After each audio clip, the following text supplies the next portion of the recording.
Xin chào cả nhà. Hôm nay mình câu ở ao sen này nè các bạn. Đó, ao sen rộng. Đến giờ mình chạy cũng cỡ nửa tiếng đồng hồ bây giờ tới đây nè các bạn. Đó. Hôm nay mình trải nghiệm ở đây nha các bạn. Ao sen các bạn. Chuẩn bị móc cái lỗ này các bạn.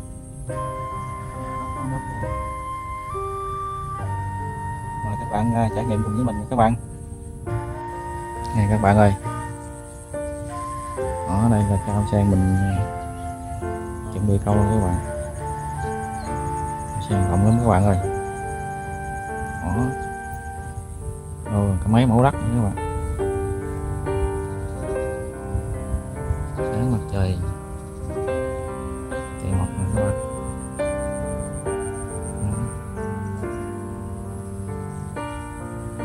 Thì sớm sớm cá nó ăn các bạn.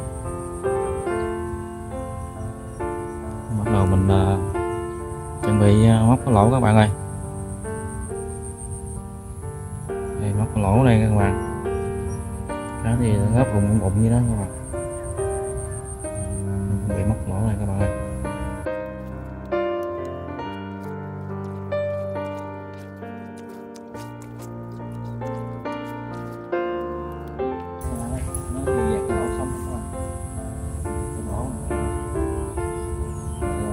Bị làm mồi nha các bạn.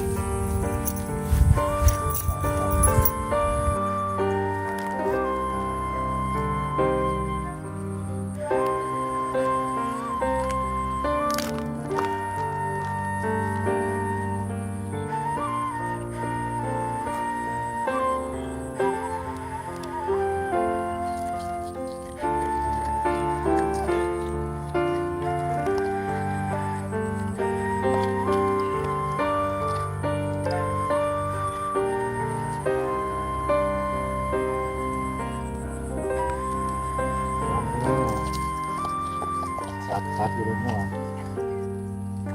Làm miếng nồi miếng nồi xả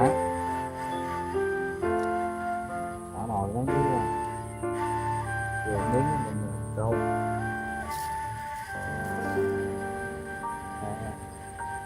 thơm các bạn.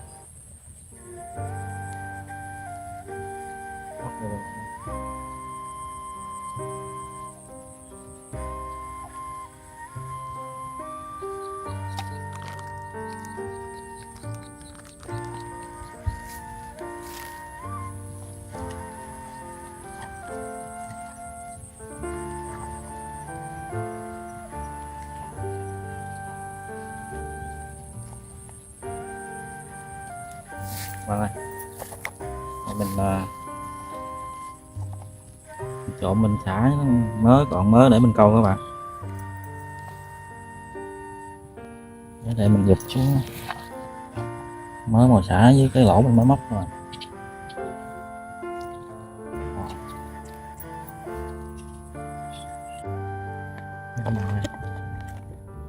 Còn mình trộn xong rồi nè các bạn, dẻo dẻo về rồi các bạn. Như đây mình câu cũng được rồi bạn ơi.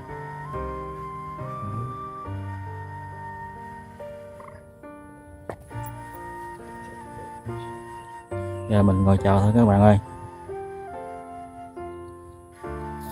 Không cần các bạn ơi.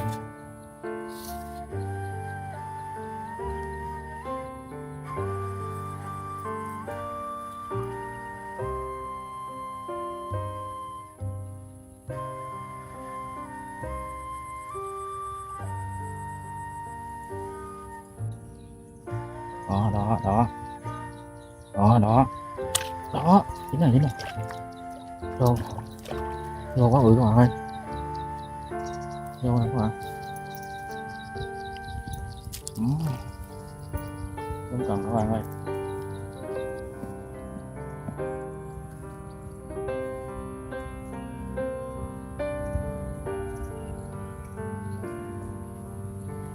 Nó vô lại gai các bạn ơi.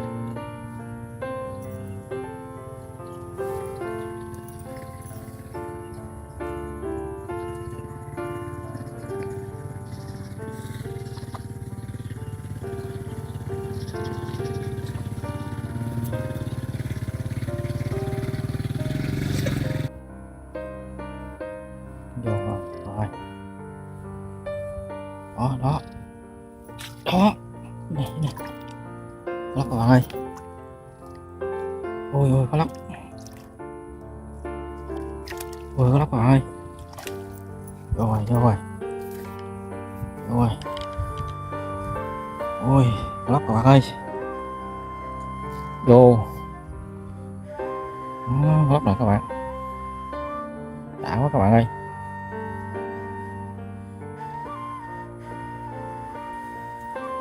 Có lóc rồi các bạn, quá đã luôn các bạn ơi. Có lóc này, ôi đã gì đâu các bạn. Tiếp tục xuống gần các bạn ơi.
Đó đó đó đó, đó rồi các bạn ơi.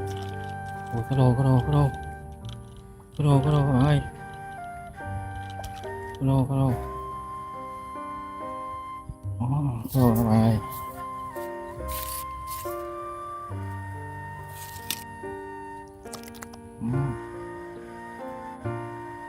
Tiếp tục các bạn ơi.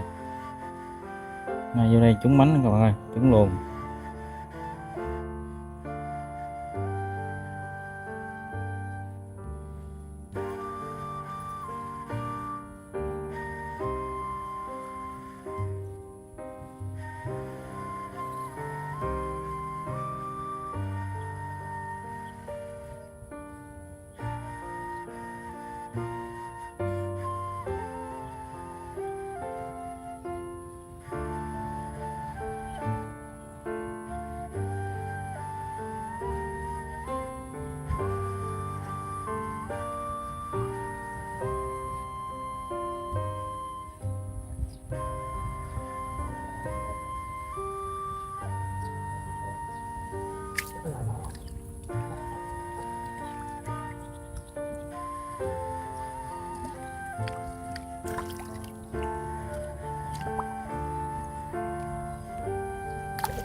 Lóc không ạ?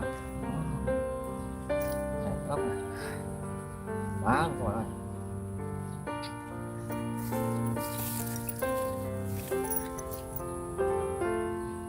Lóc nữa các bạn ơi.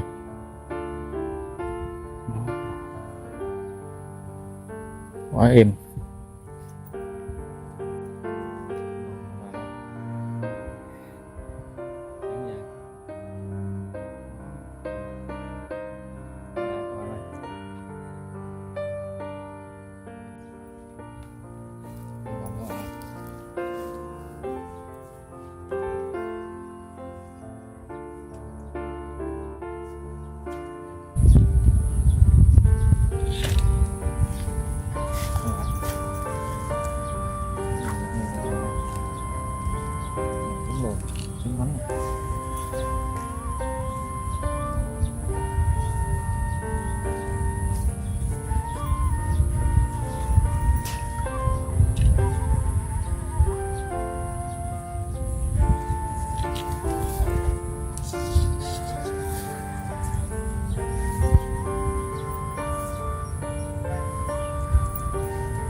bạn ơi.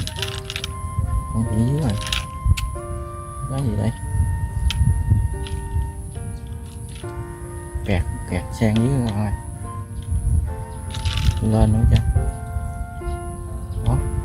Lên rồi, lên rồi. Lên rồi các bạn ơi. Đi.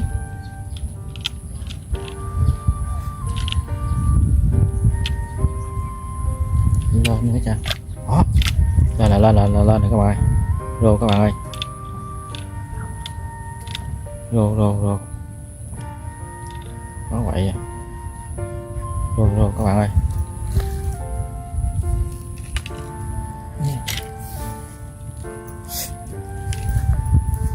Rô các bạn. Đó. Quả của mình các bạn ơi. Sáng giờ này các bạn ơi. Không có mấy tiếng đồng hồ mới được như này các bạn. Đó. Cá lóc các bạn ơi. 3 cá rô.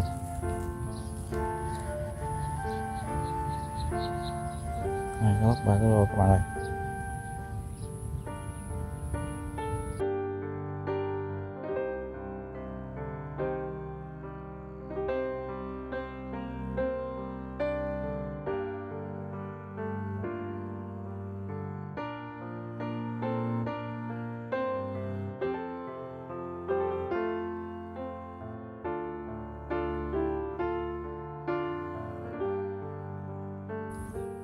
Quốc xin kết thúc clip tại đây các bạn ơi. Các bạn nhớ ủng hộ Quốc bằng cách cho Quốc một lượt like, một đăng ký và một lượt chia sẻ nha các bạn, để Quốc có nhiều động lực để ra nhiều video mới thêm các bạn ơi. Xin chào các bạn.